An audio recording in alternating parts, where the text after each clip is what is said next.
नमस्कार, मी श्री चंद्रकांत पांडुरंग कारंडे सर, शास्त्रीनगर मनपा लोकरा मराठी शाळेच्या शाळा प्रमुखांना उपस्थित सर्वांचं मी हार्दिक स्वागत करतो. आमची बाजूला आमची लताताई आहे, बालवाडीच्या शिक्षिका आहेत. एका तुकडीची किंवा मिनी, जुनी आणि सिनी या 3 टप्प्यातले हा ज्येष्ठ शिक्षिका आहे. त्याच्या बाजूला ही सुनीता कटके आहे, आमच्या शाळेतल्या त्या आरतीताई समोर बसलेल्या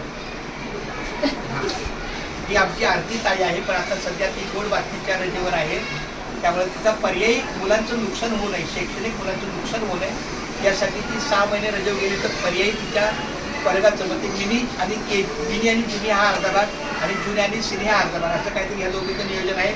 त्याप्रमाणे एका वर्गावर तिचा पर्याय जागा म्हणून आमच्या सुनीता ताई काम करेल. ही आमची सोनाली ताई आहे, सेविका आहे, आणि तिच्यासोबत लक्ष्मी आहे, ती आता वर्गामध्ये आहे.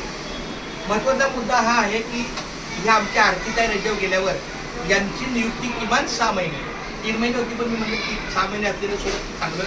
त्या पर्यायी आमच्या ह्या मॅडम आहेत. मॅडम तिथं परिचय हां, तर त्या त्यांच्या व्हिजिटला आलेत आमच्या, म्हणजे त्यांच्या अधिकारात बाबा कोण शिक्षिका त्यांना भेटलं पाहिजे, त्यांच्याशी बोललं पाहिजे, काय त्यांच्या लेखी नोंदी घेतल्या पाहिजे, डॉक्युमेंट्स घेतले पाहिजे अशा पद्धतीने.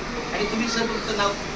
माझं नाव जेसन आहे आणि मी असिस्टंट सेक्रेटरी आहे, मेनी असिस्टंट. म्हणजे YMTC YMC का YMCA. मेरा नाम गीता है, मैं विकला फाउंडेशन से मेंटर हूँ, मैं सुपरवाइजर विजिट करने को आई हूँ.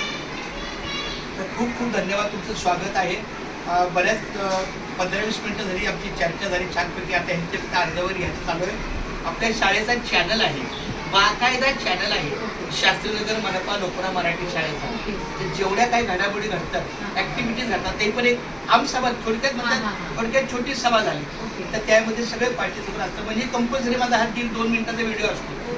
माझे शास्त्रीनगर शाळेचं तुम्ही जर नाव युट्यूबला काढलं तर तुम्हाला सगळं बॅकलॉग पूर्ण दिसेल. मागच्या 5 वर्षाला ही खरी कोरोनापासून सुरुवात केलेली आहे, आणि कोरोनानंतर आपलं ऑनलाईन चालू झालं. त्यामुळे मग खूप धन्यवाद, थँक्यू. आणि गणेश आगवण्यांचं खूप धन्यवाद.